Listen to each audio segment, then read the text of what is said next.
distinguished members. Asif Shahan, to my far right, he's a recent PhD from George Mason University, I believe June 2016? 15 actually. 15, sorry. Okay, let me replace that. He also worked with us on some food aid shipping issues and the Global Food Security Project. He was close. His principal advisor was Paul Posner, the late Paul Posner that we talked about earlier today. Asif helped me on a food security class at George Mason, and I didn't realize he was such an expert on food security in Bangladesh. He presented a stellar presentation that the students really loved, and he is back at the University of Dhaka and working on development studies, and so he has kind of a unique perspective on Bangladesh and food security. He's going to be our first speaker. Stephanie Mercier will be the second. She is an expert on food aid. She used to be the chief economist for the Senate Agriculture Committee. In my former role at GAO, I work with her a lot on food aid and food security and a variety of issues. Stephanie is an independent consultant, but also you work with Farm Foundation Journal? Farm Journal Foundation. Farm Journal Foundation. And Barry Riley is a noted author and historian who worked at the World Bank and USAID, long-time specialist on food aid and food security. Also worked at the World Bank, right? Yep, okay. And he just finished a book, writing a book, The Political History of American Food Aid, and Uneasy, Benevolence. He's going to give us an insight into a period 1972 to 74, which is very significant and historical. I was involved in some of the issues when I first came to GAO in 72 on Russian grain sales. It's a very, very interesting period. So let's start with Asif. If you would come up and present.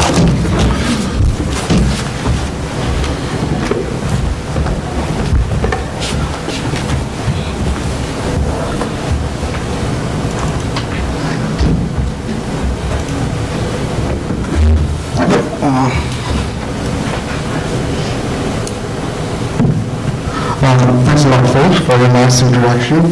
I mean, I know you're going to be as an expert, but I think if you consider me an expert on nutrition, that will be like fake news. So, my primary expertise in governance issues. I actually started work on food security and nutrition policies and from 2011. I was involved with World Food Program Bangladesh in developing the strategic intervention for Bangladesh's food security and nutrition in 2015. So that is the starting point of my focus on nutrition governance. And then I worked with Agriculture's France International, and I looked into the nutrition policy process development. So what I am talking about today, much of this is actually is an outcome of my previous research efforts on governance and policy process.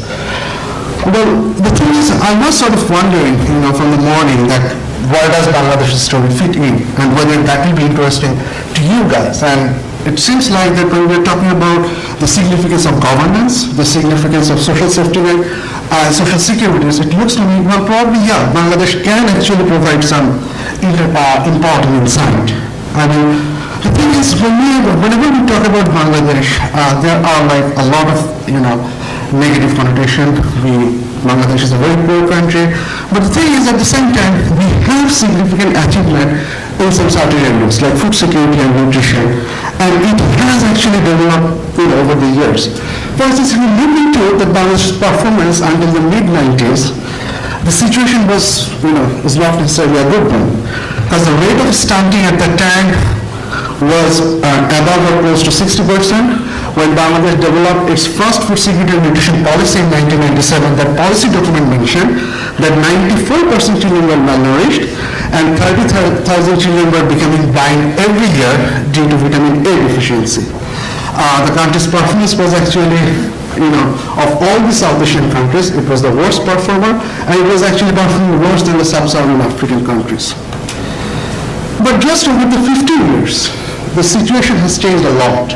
From 1997 to 2007, Bangladesh has recorded one of the fastest prolonged reduction in child underweight and stunting prevalence. If you just look into this thing, like over this from 1990 to 2015, there was a reduction, and right now it's close to 36%. So it's still a lot, 36 or 33, still a lot, but if you compare it with what we were in the mid-90s or early 90s, from 70 to 80% to 33%, that's a huge achievement from Bangladesh's perspective. Wasting has also declined, underweight has also declined. But the question is, again, how did this happen? How did Bangladesh manage to transform itself, the Asian enigma, to the other Asian enigma?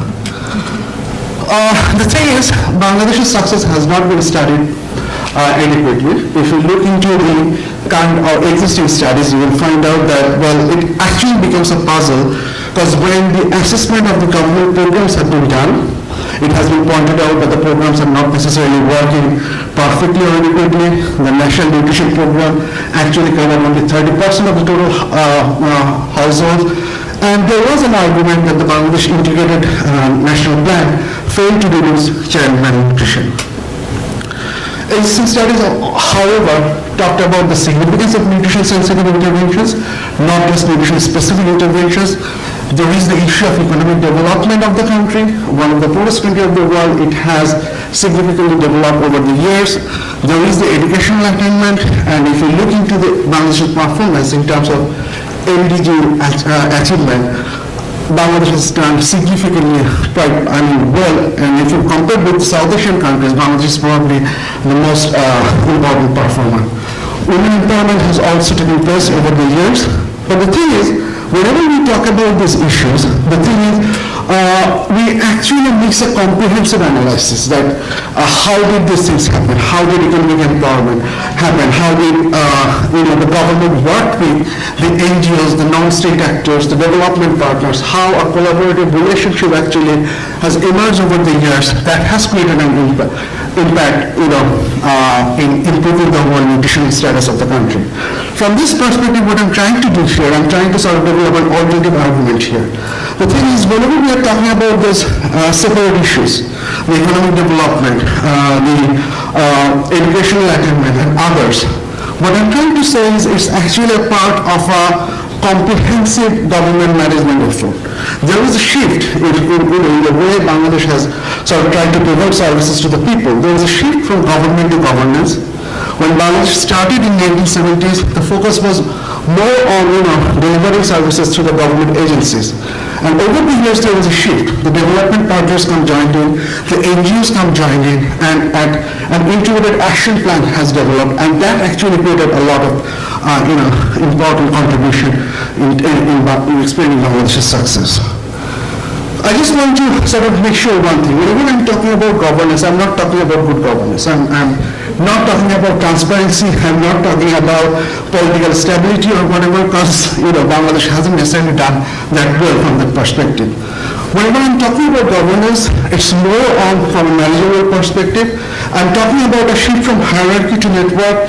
I'm talking about the collaborative working relationship that has been developed. I'm talking about a public management network approach that has actually taken place. So if we look into Bangladesh's experiences with nutrition, actually, if we go through the history, there are 4 different phases. The first phase started in 1972, just after the independence, and it continued till 1995, a long time. The thing is, within these 23 years, there were ministries, the Ministry of Health and Family Welfare, which took the lead, and actually nothing has been done.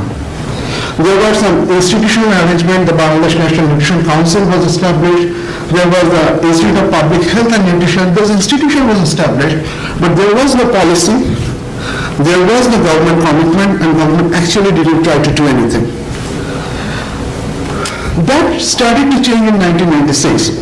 Again, this raises a question: why did this change happen? Why did the government suddenly decide to focus on nutrition? When I talked to the government officials, they told me that an important thing was the International Conference of Nutrition in 1992. That played a significant role in sort of shaping the government's agenda that nutrition is an important issue and you should actually focus on that. And at the same time, what happened is, in 1996, the government developed the Bangladesh Integrated National Plan. That was the first large-scale nutritional intervention, and it was still managed by the Ministry of Health and Family Welfare. And it, at least on paper, promised to develop an intersectoral and rights-based approach. It continued till 2002, and it covered 61 sub-districts and only 16% of the total rural population. But an important contribution of the second phase is Bangladesh got its first food security and nutrition policy. It was developed in 1997, and the thing is, whenever Bangladesh was developing its first food security and nutrition policy, there were some certain underlying assumptions that was playing in the mind of the government. First of all, there was an understanding that whenever we are talking about food security and nutrition, it's actually a question of economic development. If we can ensure economic development of the people, then people will be able to go to the market and buy food, and if we can ensure that they have enough food, so that will ensure their food security and nutrition. That was the assumption at that time. So nutrition is not necessarily according to at that time, is not necessarily a separate issue. It's an issue related with availability. It's an issue related with economic empowerment.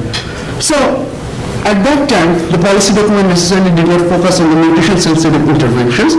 There were some nutrition-specific interventions that were being provided by Ministry of Health and Family Welfare. Now, the third phase, that started from 2002, and that is when the National Nutrition Project was introduced, and there were a number of other operational programs that was introduced at that time.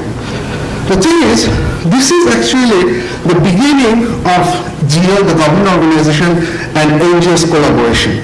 Because in Bangladesh, the NGO community has always been really vibrant. Bangladesh is basically the NGO capital of the world. The world's biggest NGO, BRAC, is actually working there, and BRAC has played a significant role in promoting health security and nutrition and even education. So that was, and the thing is, we also need to remember something, that Bangladesh became a democratic country in 1991. The transition towards democracy happened in 1991. So between 75 and 90, when there was a military authoritarianism, so the NGOs and GOs didn't necessarily work with each other that much. But the transition towards democracy sort of created a pressure on the government to deliver services, and the government didn't have that adequate capacity, so they started to sort of develop or build a partnership with the NGOs. And that actually took a shape from 2002, and at that time, that's the beginning of this partnership. And when I'm talking about the third phase, there are a few things here. The partnership started, and also the stunting actually continued to decline, but two important things happened. First of all, development partners started to come together and create influence on the government to sort of started to point out the limitation of the food security and nutrition policy of 1997. An interesting thing happened in Bangladesh. World Food Program, World Bank, USAID, a number of development partners, they came together, and from 2010 they started to sit together, and a common platform was developed. The role of the platform was sort of trying to influence the government that, look, whenever we're talking about economic development and it will ensure the nutritional status of the people, it's not necessarily working. At the same time, they also come up with an interesting nutritional map. I do not have that here, because it's very interesting, because that map actually showed that the most wealthy part of the country is actually the most stunted part. So the argument based on which the food security and nutrition policy is working, that it will ensure economic development, that will allow people to buy food, and that will solve the problem of nutrition. If you look into the map of Bangladesh, this isn't working. There is the issue of dietary diversity, which is being ignored. There is the issue of nutrition-sensitive intervention, which has been ignored. There is the issue of sanitation, wash facilities. There is the issue of economic empowerment, because developing partners at the same time came up with a number of studies which showed that when women become economically empowered and they started to take decision on the household's food choice, that created an important contribution on the overall nutritional status of the households. So that started in 2011, but the government actually at that time didn't necessarily, start to put emphasis on that thing. And in the last panel, we heard about the World Health Assembly target, which was set in 2012, and when Bangladesh government became part of this global movement, Bangladesh government take a leading role in ICN2, the International Conference on Nutrition 2, and the CSA for Sun and Civil Society Alliance for Sun was launched in 2012. So the GEO and NGOs collaboration, which started from 2002, that actually took a shape in the fourth phase. And this is where the mainstreaming nutrition initiative started. The idea was nutrition is the key, and in all the relevant ministries' works, the nutrition issue should be incorporated. So whenever Ministry of Agriculture was developing its policy, there was important significance of nutrition. Whenever the Ministry of Food was developing its policy, there was a portion of nutrition. Whenever the Ministry of Information was trying to develop its policy, there is the issue of BCC, the behavioral change component. So that mainstreaming thing, it actually sort of became an important contribution, and an outcome of that is the National Nutrition Policy of 2015. And if you just, I'm just trying to show you a little bit of comparison between the first policy and the second policy. If you look into that, so just a problem definition, there is a specific focus on nutrition. Key consideration, there is a mixed approach on sort of trying to match the nutrition specific and nutrition sensitive interventions. I will come to the policy coherence issues later. So this is the evolution of nutrition governance in Bangladesh. So if you look into the first phase, there was just the focus on institutional arrangement. In the second phase, the designing of policy started, food availability and food security and economic growth. From the third phase, there is that a significance of policy implementation, food security and economic growth. And then in the fourth phase, we have that matching of nutrition-specific intervention with nutrition-sensitive interventions. Nature of collaboration across agencies, in the first phase, non-existent. Second phase, one ministry took the lead. And in the fourth phase, actually, in case of Bangladesh, there is 8 to 9 ministries now work on nutrition issues. And there is the Bangladesh National Nutrition Council, which actually was abolished in the late 90s. It has been revitalized, and the leadership is now under the Prime Minister, the Chief Executive of the country, and she has actually taken the lead in coordination things. I don't want to talk about these things. I just want to talk a little bit about the safety net programs that Bangladesh had. I can come back to this later if anyone is interested. And this is one of the other things that probably has played an important role in case of ensuring success of nutrition. In Bangladesh, we have 145 social safety net programs, which is run by 23 ministries.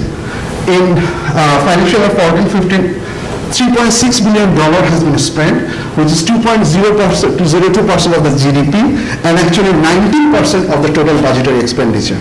If you just consider the total budget of Bangladesh, this is actually a significant commitment from the government's part to, do that part. And of these different safety net programs, there is the Vulnerable Group Development Program, which specifically focuses on the women, vulnerable women who are aged between 19 to 49, and as part of this program, they are provided with 30 kilogram of rice every month, which is fortified rice.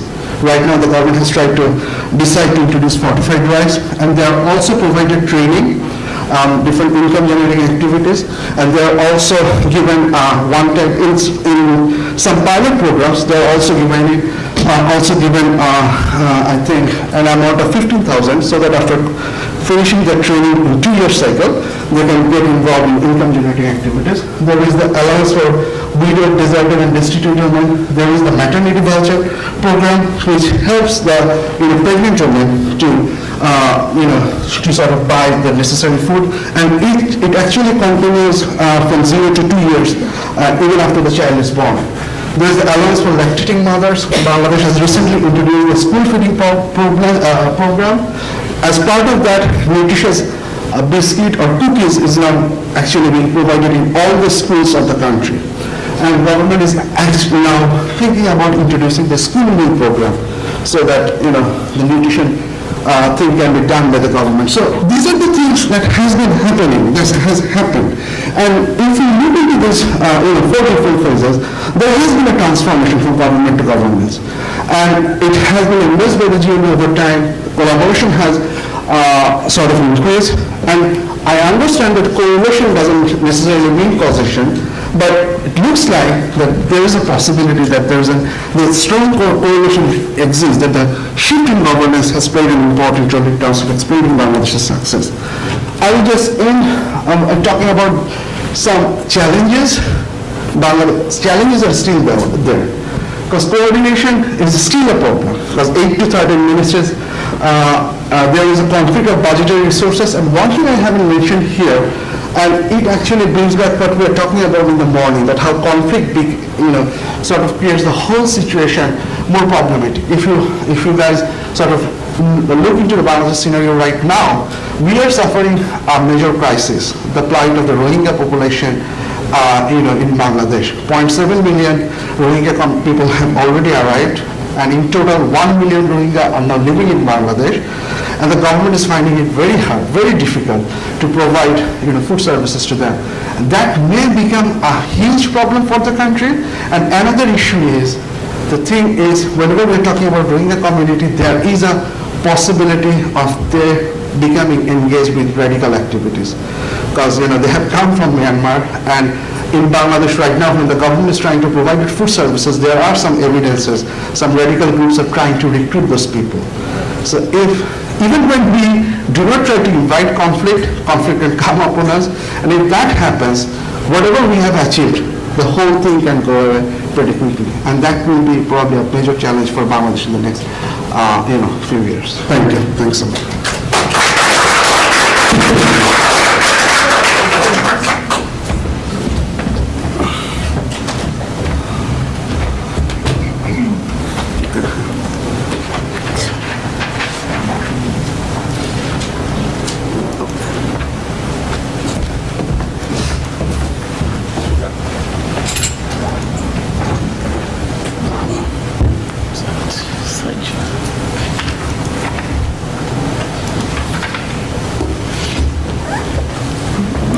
Take the mic.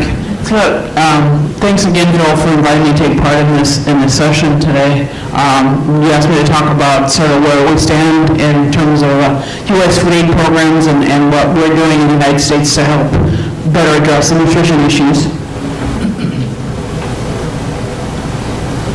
And some of these statistics have been cited by other folks in various other sessions today. The new estimate of the food insecure around the world, 815 million, which is the first time in a decade that number has gone up. That figure includes 155 million stunted children under the age of 5. But you can see in the chart on the right that actually represents a significant decline over the last few decades. And then also 1/3 of the women of childbearing age are suffering from anemia, which potentially affects their ability to raise and bear and raise healthy children. Asif talked about the Scaling Up Nutrition initiative, which started in 2010. All these countries working together to improve nutrition across the general population under a common set of principles of engagement, and then more narrowly focuses the 1,000 Days Initiative, which also started in 2010, focused on achieving proper nutrition for early childhood. This is referring to the roughly 1,000-day period between the time a woman becomes pregnant with a given child and that child's second birthday. So these are sort of international efforts and recognitions of the importance of nutrition as part of food security. The U.S. government has taken a lead role in a lot of this. We've embraced this new focus as laid out in the multi-sectoral nutrition strategy by National Security Advisor Susan Rice at the 2014 Global Food Security Symposium that the Chicago Council holds every year. And then and this was mentioned earlier, the new strategy for the Food for Peace program now has an increased focus on improving food security and nutrition in both the emergency programming and also the development projects. And then the more recent, the Global Food Security Strategy, which was completed late last fall, including the objective to increase resilience while maintaining nutrition as a top priority in late last year. We actually been, I worked on the Senate Ag Committee and had some responsibility for the food aid programs, and we started looking at this issue of how to better improve nutrition in the commodities that we provide in those programs, starting the 2008 Farm Bill. The Farm Bill provided resources to USAID to evaluate and adjust food aid products as needed to to cost-effectively meet the nutrient needs of target populations. This is section 3009 of that bill. As a result of this provision, USAID commissioned a study by Tufts University up in Boston on these issues. The work was completed in 2011. USAID subsequently commissioned Tufts to do some additional work to look at how to best reformulate these fortified blended foods in the food for peace commodity list. So we're trying to, that's a several-year effort. And then in the 2014 Farm Bill, Congress extended and expanded USAID's authority in this area that included developing program guidance for cooperators so they would have a better idea on how to best use these improved products, and then also more authority for field testing them. And what is this meant in terms of the use of these commodities in programs? As of fiscal 16, USAID cooperators were utilizing only the reformulated corn-soy blend in their Title II programs, and they were using more than 47,000 tons of both products, and they're no longer using the original formulation. And then USAID cooperators are also utilizing more than 10,000 tons of the RUTFs and RUFFs, the ready-to-use therapeutic foods and supplemental foods for malnourished children in emergency settings. So, made some progress in the last few years in improving the quality of nutrition in the food aid commodities. There have been some additional initiatives to bolster nutrition status. It doesn't go directly with the commodities themselves, but also more related to complementary activities that are going on in these Title II development programs. Buffalo World put out a report recently which summarized two projects, one in Uganda and one in Malawi that have addressed nutrition in really innovative ways. Title II program in the Karamoja district of eastern Uganda provided both direct food distribution but also helped to screen children for acute malnutrition, provided training to farmers and families on why diverse diets are important, and then also helped these local farmers acquire seeds for vegetables and greens as well as staple crops so they would have all of those available to use on their farms. And then the other project described by the World for the World report is a program in southern Malawi providing both direct food distribution but also promoting diversified production on the farms, encourage the households to raise their own gardens, and then provide nutrition, education, and complementary feeding for young children. And then there's another U.S. government program, which is the governmental school feeding program. There was a program piloted starting in 2012 to help develop more micronutrient fortified products for the use in those programs. And some of these have been tested over the years and added to the food and commodity list beginning in 2015. Some of these new products which have been added were fortified rice, which was piloted in Cambodia, fortified peanut paste, which was piloted in Haiti, and then poultry-based spread, which was piloted in Guatemala. This program, the pilot program, ended in 2016, but there's been a lot of additions of these more nutritious foods as a result of the work. I'm really pleased with the progress that's been made, but I think there is more that can be done in these programs. Some of this, frankly, can be done by USDA and USAID under current law. For example, the McGovern program. Formal name of it is the McGovern Food for Education and Child Nutrition Program. As far as I know, they have never actually tackled preschool children under the McGovern program, and I'd like to see them use that authority.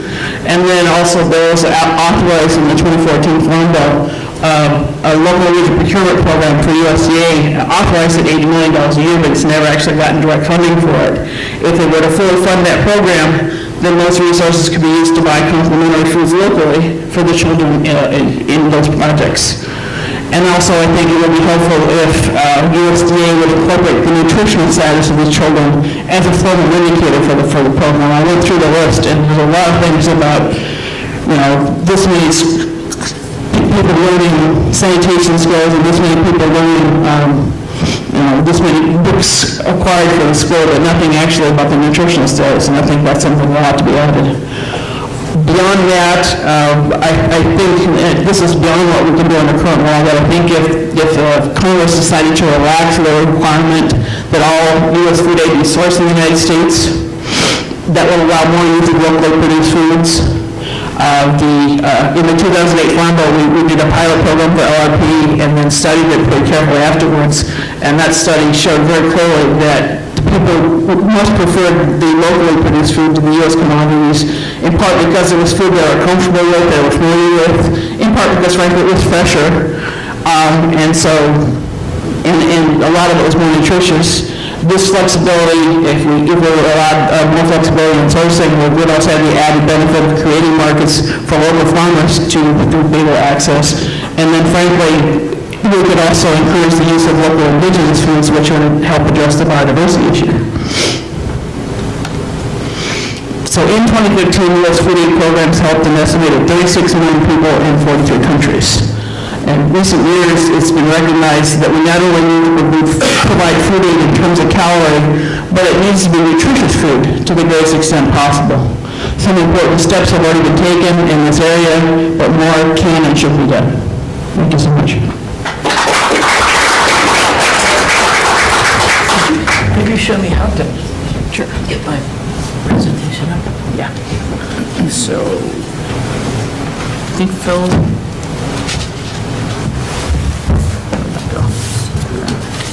You did such a good job on the last one. So, is it one of these up here? That was mine. Yeah, it's that one in the middle. This one? This one. The blue one? Yep.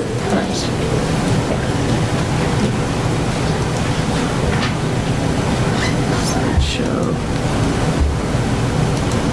Right, and so to advance, just go page down. Okay. Well, we're a change of pace, and I'm the last presenter for today, so you can count the minutes till we're finished. I am the author of this book, just out 8 weeks ago, which is The Political History of American Food Aid, An Uneasy Benevolence. The original title was to have been An Uneasy Benevolence, but the publisher said nobody searching for the title of that book would ever find it if I left it that way. The presentation, or the book, is concerns with the full 220-year history of the use of food for a variety of reasons. I want to leave this on the screen just for about 30 seconds so you can get a sense, before I get into chapter 15, which is the subject for today, of the breadth and scope of all that we have done as a country with food aid over these 220 plus years. And I want to say in this context that about Bangladesh, the Nixon years, 2 case studies. One of those case studies is the role of American food aid in the year or two that Bangladesh was becoming an independent country. And that food aid was really very much at the heart of American policy with regard to Bangladesh and India, and the refugees from Bangladesh in India at the time. And it's one of the most, to me as a writer, one of the most interesting parts of the book. And then in this chapter 15,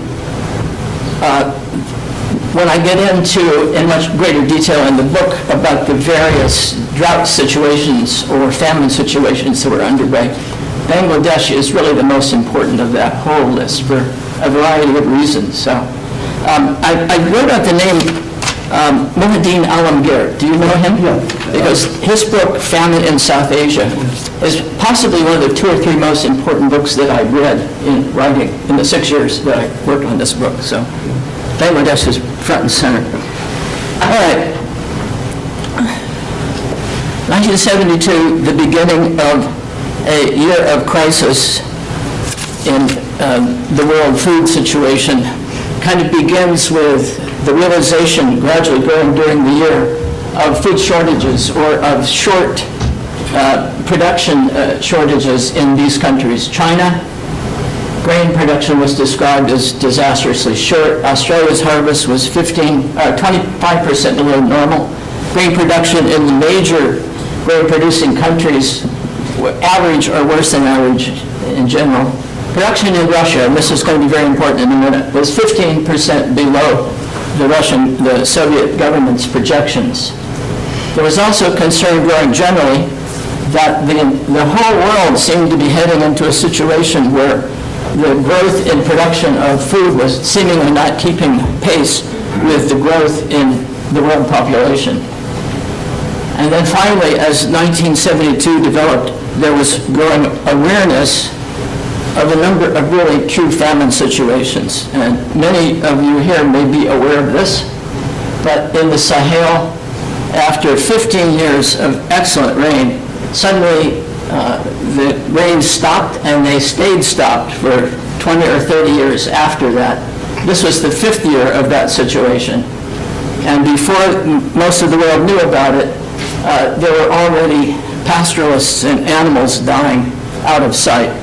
In Ethiopia, and I arrived in Ethiopia just shortly after this situation began. I arrived in January of 73. 72 was the 2nd year of a severe drought in the northeastern and southeastern lowland verges of the country. And the situation there was already as bad as it was in the Sahel. But again, the donors didn't know about it. We in the USAID mission didn't learn about the situation until about April of 73. The Haile Selassie government was keeping it a secret. And I go in the book, I go into that situation, but I won't do it here. India had suffered the poorest monsoon rain since 1918. The Green Revolution, which had gotten started a few years earlier, was stopped in its tracks, and the country experienced an 18 million metric ton deficit in food production. In addition to that, during the Bangladesh's War of Independence, India had provided 2 to 3 million metric tons for Bangladeshi refugees in India, and after Bangladesh became independent, India provided another 2 or 3 million metric tons to Bangladesh. They were short. And recall that the population of India at that time was greater than the population of the entire Western Hemisphere. Afghanistan, there wasn't much data, but the New York Times kept running pictures of starving children along the edges of the road, and therefore there was much concern that seemed to be a problem in Afghanistan, but the government there didn't even know how many people it had. It didn't know whether there were 9 million or 17 million people in the country, and no data about what was going on up country. And finally, Bangladesh, which was the most complicated of the emerging famine situations. It didn't have to do with drought. It had to do with, first, the war, second, a major flood, and then this was followed by a hurricane cyclone that was the worst in 100 years. And, sorry, my voice may go because I didn't get enough water and I'm recovering from a cold, so I'm going to try to keep talking if I can.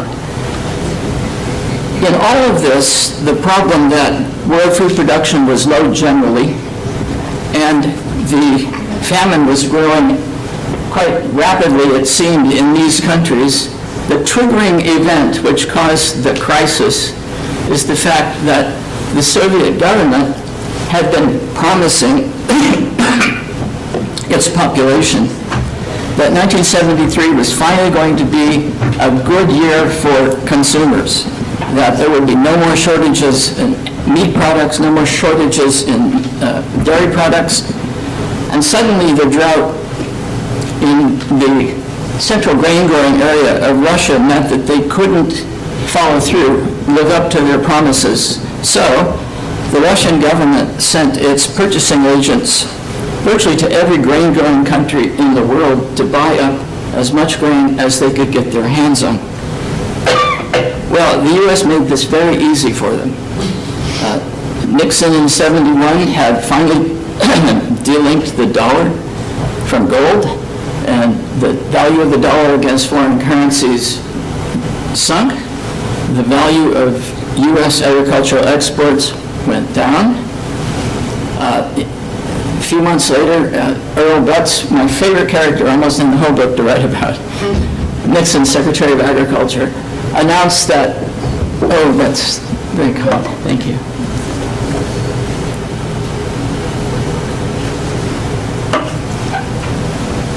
Announced that he was making available to the Soviet Union a $750 million line of credit.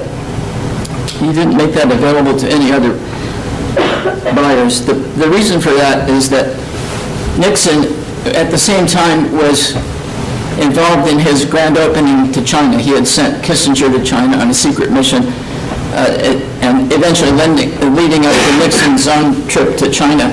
But he was worried about the Russian reaction to all of that. So this was a way of mollifying the Russian government at the time. At any rate, purchasing agents from the government were soon involved in negotiations with all the major grain trading organizations, not only in the U.S., but throughout the world. These negotiations were being conducted in secret, more from the perspective of the U.S. grain traders, because they didn't want the world to know, or other buyers of grain to know, what they were engaged in.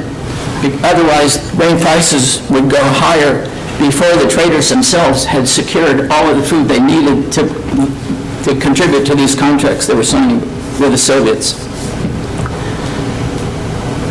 Well, this meant that the large surplus that the U.S. had at the beginning of 1972 was virtually exhausted by the time the Russian contracts were signed and the food started to disappear on Russian ships.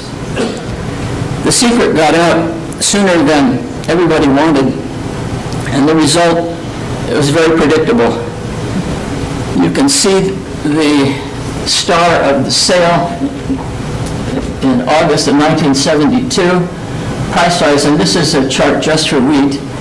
Price rose from, it was $1.38 a bushel just before the sale, and it went up to an annual average of $4 within about 12 months.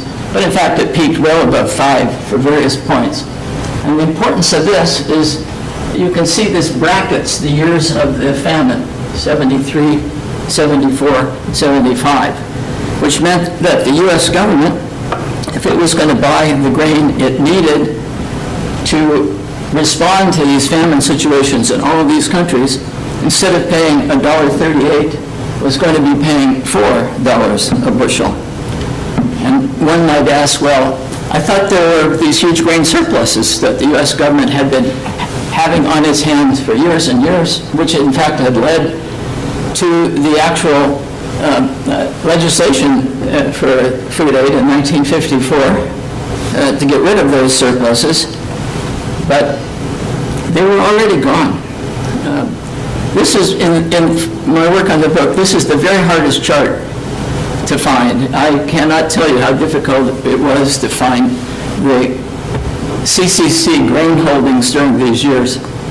But as you can see, where the arrow points right at the years of the famine, and the U.S. simply had no government-owned stocks, which meant that any food it was going to be providing, it was going to provide at $4.50, $5 a bushel, that's wheat. And it was the same for other grains. But there were other problems. Globally, the same situation was occurring. The Russian purchases, which were worldwide, but basically in the U.S., had caused commodity prices all over the world to begin skyrocketing. And you can see the figures. Wheat, $60 to $200 a metric ton. Rice, $136 to $521, and corn, $53 to $113. Anybody buying food, whether for commercial use or for food aid, was paying a heck of a lot more money, including the oil-producing countries, who at that point determined that they had had enough, having to pay more and more for all the stuff that they imported now, including food. And it was at this time that they decided that they were going to increase the price of oil. And the scheduled release of that information was to have been in October of '73. Turns out 2 days after Egypt and Syria invaded Israel in the Yom Kippur War, which added all kinds of additional problems for those attempting to import oil, including the imposition of an oil embargo. Well, the Shah of Iran in December thought, I got to get in on this too, so he announced further increases in the price of oil, another doubling at the time. By value, the U.S. agricultural exports that were exported commercially shot through the roof. But in volume, it was not very great. But this further impacted the availability of food for U.S. food aid programs. And you can see that by value, food exports in 1973 were about 3% of our total food exports. If yours was a low-income, food deficit country at the time, you were having to pay more, not only for food, but for fuel, fertilizer, pesticide, anything having to do with petroleum. That wasn't the end of it, though. At home, we had higher food prices in the marketplace and angry American consumers. In addition, there were national security and foreign policy requirements for PL 480 that had nothing to do with the famines. First, in 1973, we signed the Paris Peace Accord, which meant that the U.S. was finally going to begin extracting itself from Vietnam. Part of the deal is that we were going to provide the South Vietnam government with a considerable amount of food to ease the transition, basically to keep the urban areas well fed at this time when U.S. troops were being withdrawn. Cambodia next door was at that time nearly overrun by the Khmer Rouge, and the U.S. decided to provide a fairly large amount of Title I to keep Phnom Penh and other urban areas provided with food. In the settlement to that Yom Kippur War, the U.S. agreed to provide Egypt with a much magnified PL 480 Title I program. Finally, as Kissinger was just becoming Secretary of State, Allende was overthrown by General Pinochet. The Russians quit providing food aid to Chile at that very moment, and Kissinger demanded that the U.S. provide a Title I program for Chile. Well, these were not the famine-afflicted countries, any of them. Finally, as Nixon departed the White House and Ford took over, he made it very clear in meetings that I have read the transcripts of that he was far less worried about food aid and far more worried about the American housewife than the budget. Why? Because he could be reelected. Unlike Nixon, who was in his second term, Gerald Ford was anxious to be reelected, and the last thing he wanted to see was angry consumers at home. You can see that there were many processes going on in various fields that were affecting the availability of U.S. food aid to respond to those famine situations.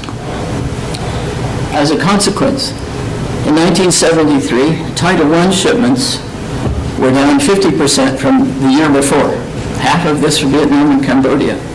Title II shipments, in the year in which we were discovering that there were serious famines in all of these countries developing, were down 20%. 1974, the worst year of the situation. Title I down 75% from 72. Title II shipments down 50%. 75, good weather throughout the world. Production returns relatively quickly. Food prices fall. All those guys with those advanced food contracts started ridding themselves of them at lower and lower prices. It became very easy for President Ford toward the end of that year to declare a large increase in PL 480. Food bought in 74 and shipped in 75, or bought in 75 and shipped after that, would arrive too late for the hundreds of thousands, maybe even into the millions, we don't know the figure, of people in Sahel, Ethiopia, and Bangladesh who had already starved to death. The U.S. government was chastised. The newspapers were filled with acrimony about how poorly we had performed. But there was a reason for that. And the reason was that the government's hands were tied in many ways, and therefore we did not respond adequately. I'll just end by saying that this book demonstrates that this kind of situation has happened in many different ways, in many different forms throughout the history. Imagine what it was like at the end of World War I when a number of countries in Europe were basically without food or a source of food or railroad equipment or harbors that were working. After World War II, where the situation was greatly magnified, and we have had the problems in 1980s, the problems in 2008, problems more recently, in which it becomes very, very difficult for the United States government to pay for the food that it knows that it needs. It is my judgment, based on what I've written in this book and what I have read for my next book, that the situation is going to repeat. And it's going to be interesting to try to determine how the United States is going to perform if we are in a future of increased famine situations, hunger situations brought about by conflict, global climate change. And I work at Stanford in a group of scholars who are basically working on climate change issues. And I'm learning a lot from these guys, which is making me extremely nervous about what's coming up in the next 20 or 50 years. I touch on it very briefly in the last chapter of this book, and I think I'm going to be writing more about that in the next few months. That's the presentation. Thank you very much.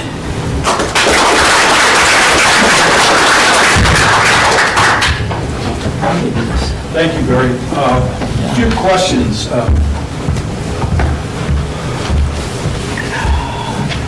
Stephanie, you were talking about, enhancing the nutrition of food aid, and that's been an ongoing activity. When I was at GAO, we did a report back in 2010 where we called for a study, and that study was the tough study. What is interesting is it creates a real dilemma. If we provide like $2.2 billion a year in food aid, dollars, how do we divide that up? If we enhance the nutrition of food aid, that means costs will go up. Okay, so that means fewer people will get the food aid, but people who need enhanced nutritious food aid will get some. So the dilemma has always been, and this is something we always argued about at GAO and making recommendations, if you call for more nutritious food aid, you have to recognize you're going to have to increase the budget if you're going to respond to needs. I was wondering what your view of that is.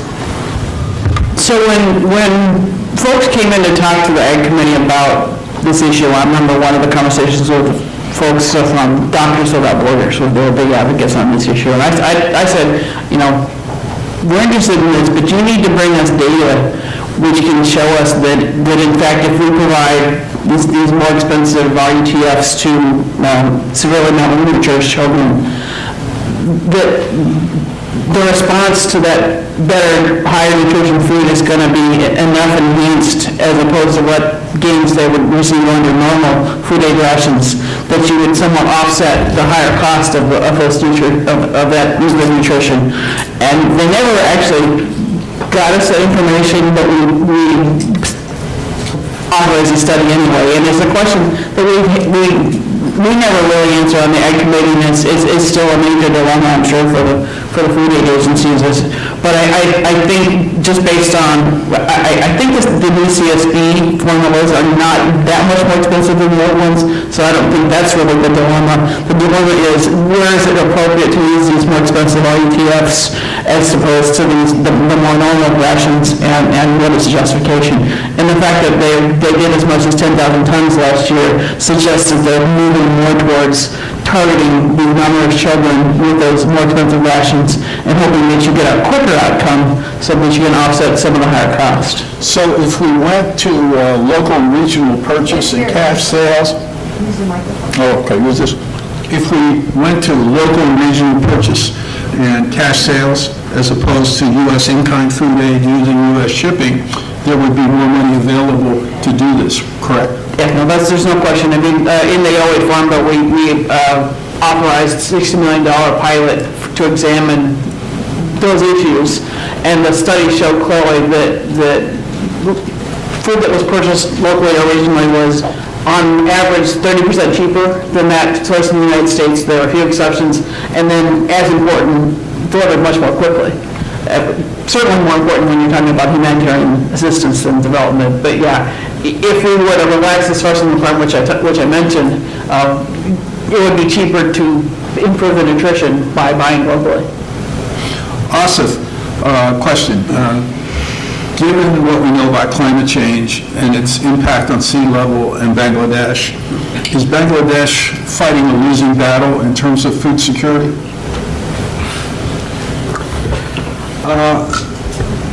Well, the good thing is, in case of Bangladesh, there is no denial about the impact of climate change. The government is pretty aware what it has to face, and there is, some significant sort of government initiatives to deal with that.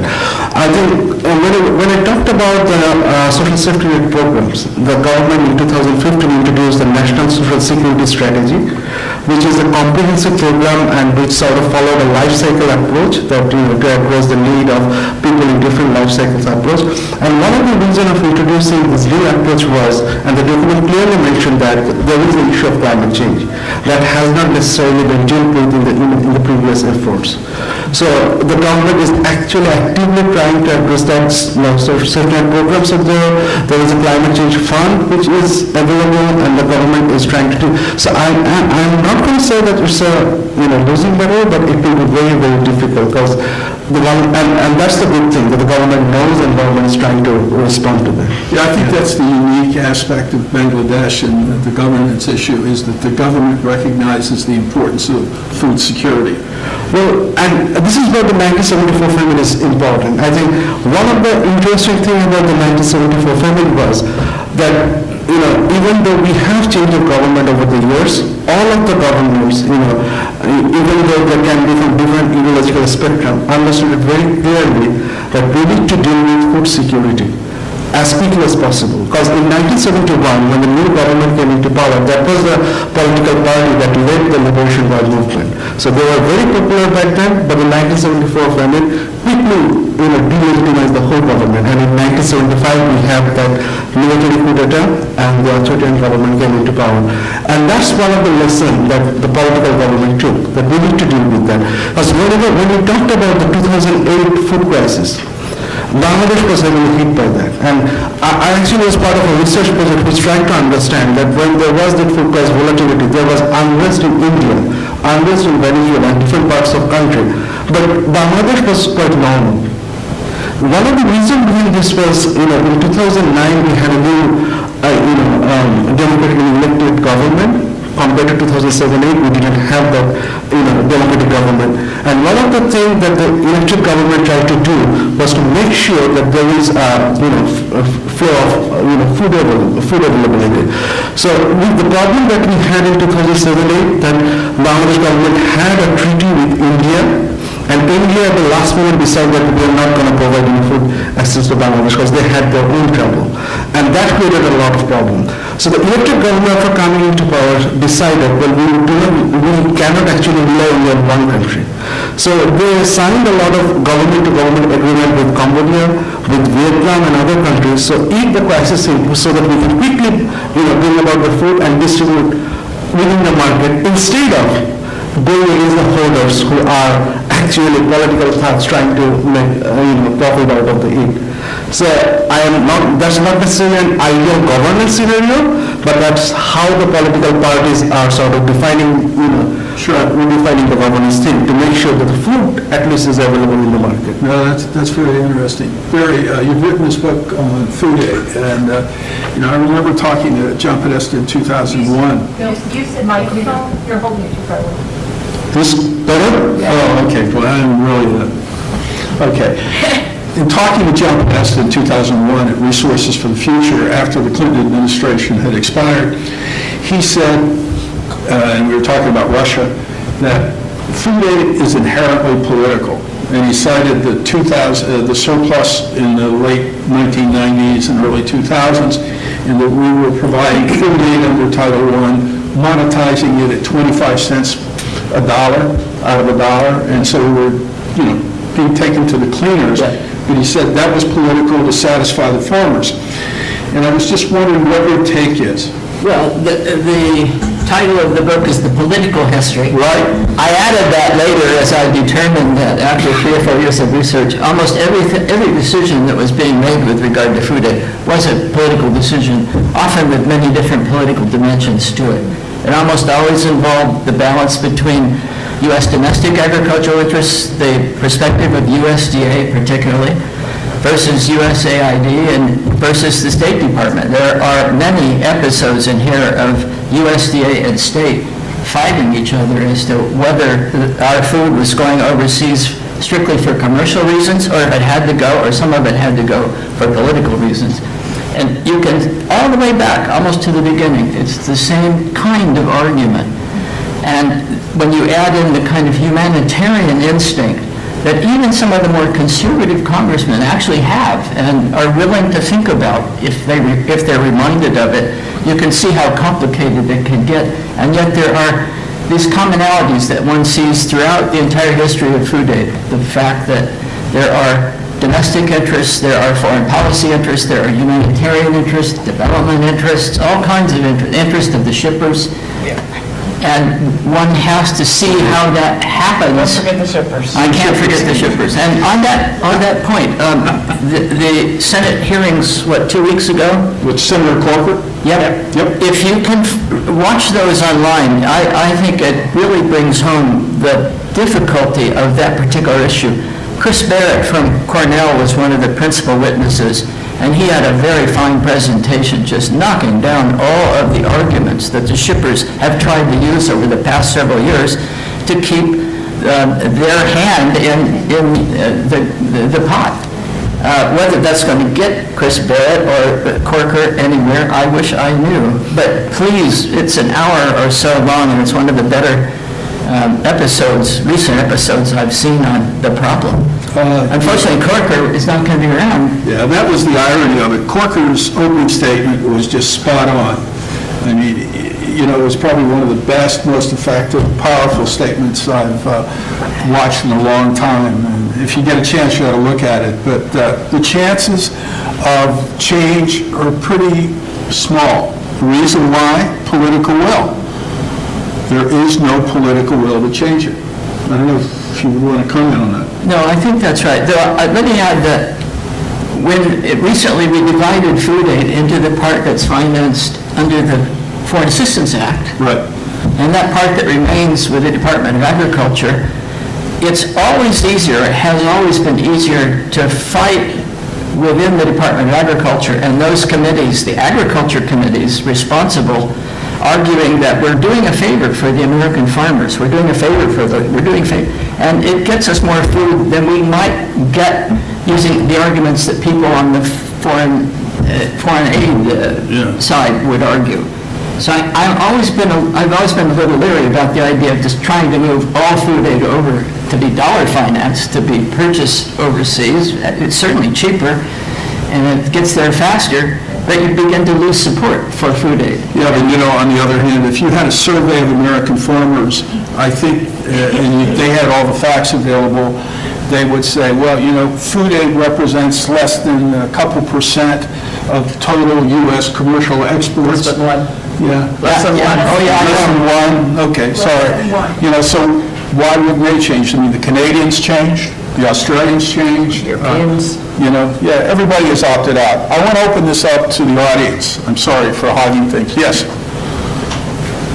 I'll just shout. Hey, here, take this.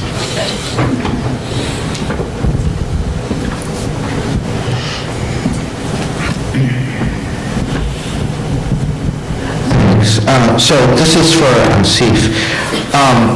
So since we're sitting here at the Shahan School of Public Policy, where we learn that, there's policies are made, then they have to be implemented. So,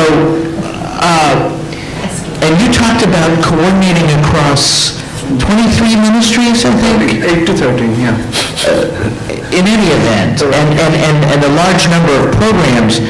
So could you say a bit about how for the mid-level bureaucrat, what are the incentives to work on coordination versus dealing with the boss in the home ministry?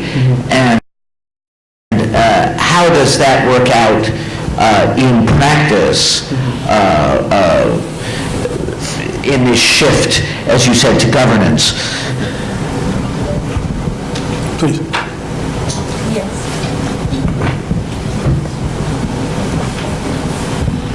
I have a question with Emmy Simmons. I have a question which is between Asif and Stephanie, because it seems to me that what Bangladesh has kind of done successfully is kind of address food security as part of a larger strategy of national security in the sense of people being happy, not overthrowing the government, going along with the democracy governance, as you talked about. But no one today yet has talked about the innovation of providing food assistance without any food directly, and providing EBT cards and vouchers which go through the market system. And as an economist, that makes a whole lot of sense, especially in the case of vouchers, as we do in the U.S. with SNAP program. You can somewhat direct those vouchers to foods that are nutritious and that are in fact are going to have the result in terms of nutrition and health that you want. So this goes back to sort of the point that Barry made. Why don't we start really moving toward taking food out of food aid and really start thinking of it as a sort of an investment or a humanitarian investment in terms of population health and performance. Other questions? Yes, back there. That's good.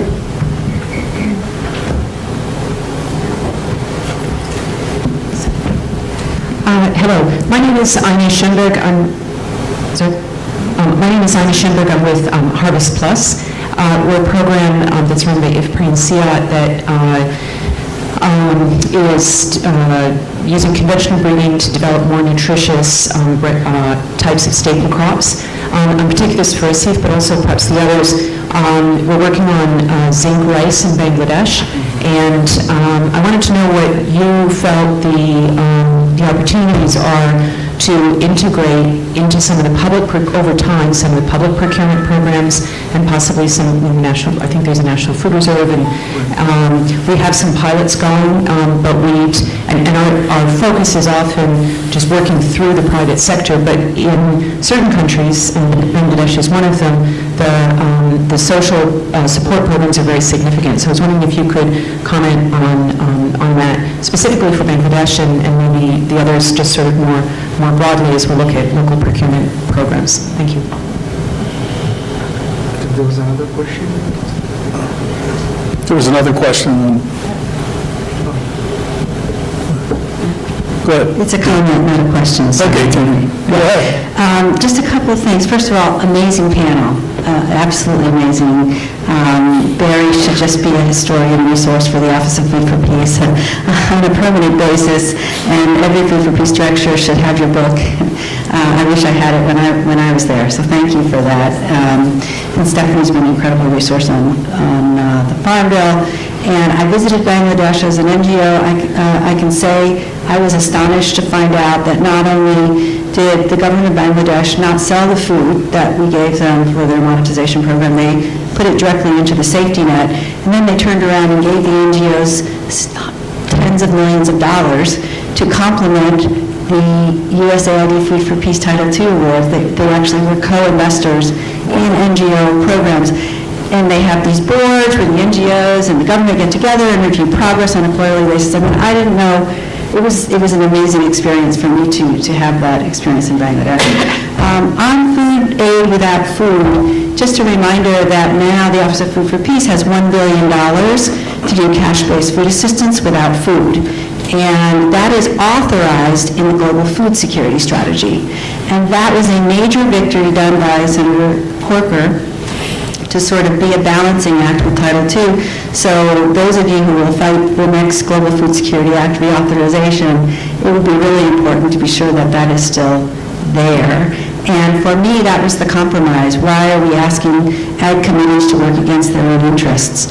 Let's put the money in the food, in the... assistance? Foreign assistance account, and work with a committee that wants us to do good cash-based food assistance, and let the food be the food. We need that too, and not try to work against everybody's self-interest. So just a response on the food without food. There are 2 Title II development programs now with no food aid in them, either, by the way. They're all focused using cash for development interventions. Fantastic. Answers to the questions, we're going to have to wrap up. We're after 5 o'clock already, but Yeah, no, Dina, you're right about the EFSP. The concern is that most of that money is OCO, overseas contingency operation cash, which may not be available 2 or 3 years down the line, and then it goes back to a much smaller amount. When I was on the Ag Committee, I was concerned that there are people pushing for complete cash on Title II, and the reasons that have been discussed, politically not expedient. But I think that the folks pushing for reform now recognize that there are circumstances where it is appropriate and necessary for U.S. food to be used, because in the case of the pilot program showed that in fact it's cheaper to buy U.S. food if it's vegetable, because it's just cheaper to process here, or cheaper if it's a relatively close destination like Central America. And then there are some cases where simply there is not enough food in the local area. So I think the goal now is rather than 100% cash for Title II is just some increase in flexibility. Some of which we got with the increase in lean authority in the 24 new farmer, which you guys did wonderful work with, but a little more of that would be good. anybody else? Let me just start with the coordination issue, and thanks a lot for giving me the opportunity of clarifying that. Because one of the things that's actually will probably become a major problem in the current phase will be the coordination issues. Because whenever I'm talking about the 3rd phase of governance, the issue has always been that the coordination was to some extent not that necessary at that point. Because if you look into the policy, again, I know it's just a policy, but there is whenever we're talking about the food policy, food policy was the first document in Bangladesh which identified the access, availability and utility, the food security issues.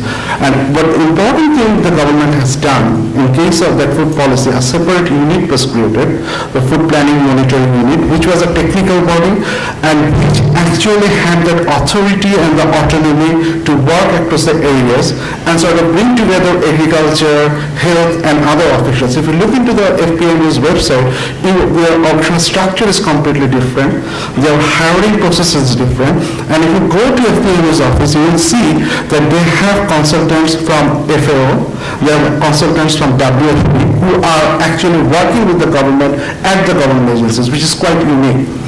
And on the other hand, Ministry of Health and Family Welfare, they did not have any sort of jurisdiction on those kind of activities. They were just simply focusing on nutrition-specific activities. And that worked quite well in 2006, 2007, and 2011. But what I didn't actually sort of forgot to mention here, whenever I'm talking about the 33% that improvement has happened, a key concern that the government is facing is that 33% of Bangladesh is right now stuck at 33%. The improvement to some extent has stopped in the last few years. And that's why the National Nutrition Policy has been developed, trying to integrate all the things, and this is when the coordination issue is becoming really, really important. The thing that you mentioned, in Bangladesh, when I was talking to the government officials, unfortunately, the common understanding is if you can't coordinate anything, or if you want to coordinate anything, what you need to do, you need to establish authority, a body which should be headed by the Prime Minister. And in that way, everything will be coordinated. So, and that is why the Bangladesh National Nutrition Council has been established. But the thing is, if you look into that institutional structure, you will see that there are 37 secretaries already within that, structure. So it doesn't make any sense that how the coordination will be there within that coordinating body. It's essentially not clear, and it's absolutely not clear, and that's what I'm saying, that still will be a big challenge, and that's something we haven't necessarily, been able to address. And if we want to sort of, cut down to 33% to below, that will be a huge challenge in the future. And when we sort of talked about this issue and tried to say, well, whether we can move towards a network-based approach, from the hierarchy, whether FP&A can be the ideal model, and say, let's say that we can sort of develop separate models. The bureaucracy isn't necessarily interested in that, because they're afraid about, whether that will create a problem about their budgetary allocation. There is that fight about policy space. If Minister of Health and Family Welfare start working with the Minister of Food, then who will actually own the nutrition space? Will the nutrition space be owned by Minister of Health or Food? Because everyone is fighting that, and that problem is still there, and that problem will be there for a long time. Regarding the voucher issue, and that's again another interesting thing. The National Social Security Strategy that has been developed in 2015, that made an interesting recommendation that transform all these food-based programs into cash-based program, except for the disaster response program. So we have the vulnerable group feeding program, which will continue according to this new plan, which will start from 2015 to 2025 and 2025 onward. So two different phases. So in the first phase, they will try to transform all these food program into cash-based program, other than the disaster response program. For instance, as I was saying, that in the vulnerable group development program, right now we sort of provide 30 kg rice to every vulnerable woman in every month. Now the idea is provide PDT 500, so that will be like, how much money will that be? $5? $5 per month, $5 or $6 per month to every woman, instead of providing them with the rice.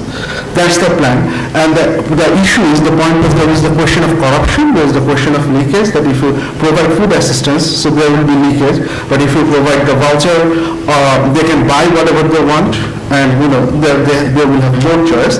And Bangladesh has also introduced recently the mobile-based approach. There is banking, online banking, and things like that. The mobile operators are now working, so that has been, the government is trying to introduce that. The problem is, again, Ministry of Women and Children Affairs, which is working on this vulnerable development program, they are not interested in transforming the food-based program into the cash-based program. They are not interested, because they are again sort of afraid that in terms of budgetary allocation and the authority and control, they will lose that. They don't want to transform that. And there is also the question of food distribution, that the Ministry of Food, the Ministry of Agriculture, how much, the amount of food they're producing everywhere, what will happen to this food if it's not being distributed through the safety net programs.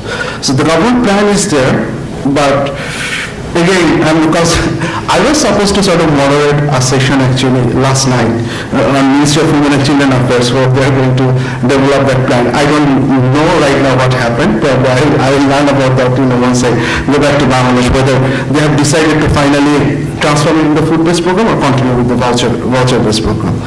Now, about the gene-based rice issue. As far as I know, the thing is, World Food Program has introduced this. As part of their vulnerable group development, World Food Program has a different IC-VGD program, income component VGD program. They have tried to introduce that gene-based rice in terms of safety net programs. What I heard that in the past there were some problems, or there were some complaints from the beneficiaries. They are not satisfied with the rice quality, they didn't necessarily like that.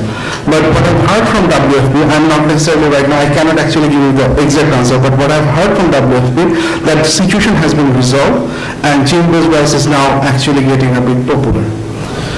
So I'm not necessarily sure, again, that this is just what I have heard, but probably they are trying to do that, and the government has adopted that, introducing this fortified rice and gene-based rice. So the government has adopted that, and they will probably continue doing that in the next cycle, next vulnerable group development cycle, which is a 2-year cycle. It continues for every 2 years. So that will probably go on, and based on the experience of the next cycle, they will decide that how far it will continue. All right. I want to thank the panel for your excellent presentation and the discussion. I want to thank everyone who's still here for your participation. And I want to remind you what Bonnie said at the beginning today. We're going to send out an email, and we want to get your thoughts on what the single takeaway would be. We're also going to have a record of the presentations today, and then we're going to have a report on the broader issue at the Stimson Center on food security and national security. That will all be done in early 2018. Have a nice evening. Thank you very, very much for attending.